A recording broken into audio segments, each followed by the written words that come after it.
بسم اللہ الرحمن الرحیم۔ السلام علیکم۔ روزانہ واقعات سننے کے لیے اس چینل کو سبسکرائب کر دیں۔ قرآن کریم میں یہ ہے کہ اور وہ وقت بھی یاد کرنے کے قابل ہے کہ جب حضرت ابراہیم علیہ السلام نے حضرت اسماعیل اور حضرت ہاجرہ کو بحکم الہی میدان مکہ میں لا کر رکھنے کے وقت دعا کے طور پر کہا کہ اے میرے رب، اس شہر مکہ کو امن والا بنا دیجیے اور اس کے رہنے والے مستحق امن رہیں، یعنی حرم کر دیجیے، اور مجھ کو اور میرے خاص فرزندوں کو بتوں کی عبادت سے جو اس وقت جہلا میں شاع ہے بچائے رکھا، جیسا کہ اب تک بچائے رکھا۔ اے میرے پروردگار، میں بتوں کی عبادت سے بچنے کی دعا اس لیے کرتا ہوں کہ ان بتوں نے بہتر آدمی کو گمراہ کر دیا، یعنی ان کی گمراہی کا سبب ہو گئے، اس لیے ڈر کر آپ کی پناہ چاہتا ہوں، اور میں جس طرح اولاد کے بچنے کی دعا کرتا ہوں اسی طرح ان کو بھی کہتا سنتا رہوں گا۔ پھر میرے کہنے سننے کے بعد جو شخص میری راہ پر چلے گا وہ تو میرا ہے اور اس کے لیے وعدہ مغفرت ہے، اور جو شخص اس باب میں میرا کہنا نہ مانے سوا اس کے آپ ہدایت فرما دیجئے، کیونکہ آپ کو کثیر المغفرت اور کثیر الرحمہ کہیں، ان کی مغفرت اور رحمت کا سامان بھی کر سکتے ہیں، ان کو ہدایت دے۔ مقصود اس دعا سے شفاعت مومنین کے لیے اور طلب ہدایت غیر مومنین کے لیے ہے۔ اے ہمارے رب، ہمیں اپنی اولاد کو یعنی اسماعیل علیہ السلام کو اور ان کے واسطے سے ان کی نسل کو آپ کے معظم گھر یعنی خانہ کعبہ کے قریب، جو کہ پہلے یہاں سے بنا ہوا تھا اور ہمیشہ سے لوگ اس کا ادب کرتے آئے تھے، ایک چھوٹے سے میدان میں جو باوجہ سنگستان ہونے کے زراعت کے قابل بھی نہیں، آباد کرتا ہوں۔ اے میرے رب، بیت الحرام کے پاس اس لیے آباد کرتا ہوں تاکہ وہ لوگ نماز کا خاص اہتمام رکھیں،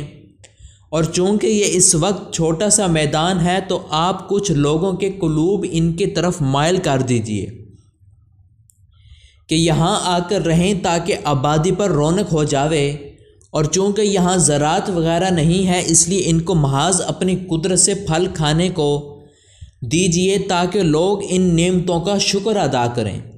اے ہمارے رب، یہ دعائیں محض اپنی بندگی اور حاجت مندی کے اظہار کے لیے ہیں، آپ کو اپنی حاجت کی اطلاع کے لیے نہیں، کیونکہ آپ کو تو سب کچھ معلوم ہے جو ہم اپنے دل میں رکھیں اور جو ظاہر کر دیں اور جو ظاہر ہمارے نہ ہو۔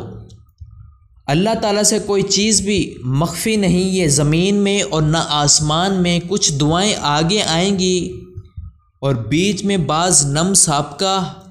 پر حمد و شکر کیا تاکہ شکر کی برکت سے یہ دعائیں قبول ہو جائیں۔ چنانچہ فرمایا، تمام حمد و ثنا خدا کے لیے ہے جس نے مجھ کو بڑھاپے میں حضرت اسماعیل اور الحق 2 بیٹے عطا فرمائے۔ حقیقت میں میرا رب دعا کرنے کا سننے والا یعنی قبول کرنے والا ہے۔ عطائے اولاد کے متعلق میری یہ دعا قبول کر لی، پھر میری اس نعمت کا شکر ادا کر کے آگے بقیہ دعائیں پیش کرتے آئے کہ اے میرے رب، جو نیت اپنی اولاد کی بیت محرم کے پاس بسانے سے وہ نمازوں کا اہتمام رکھیں گے اس کو پورا کر دیجئے، اور جیسا ان کے لیے اہتمام نماز میرا مطلوب ہے اس طرح اس لیے بھی مطلوب ہے کہ اس لیے اپنے اور ان کے دونوں کے لیے دعا کرتا ہوں، اور چونکہ مجھ کو وحی سے معلوم ہو گیا ہے کہ ان میں غیر مومنین بھی ہوں گے، اس لیے دعا سب کے لیے نہیں کر سکتا،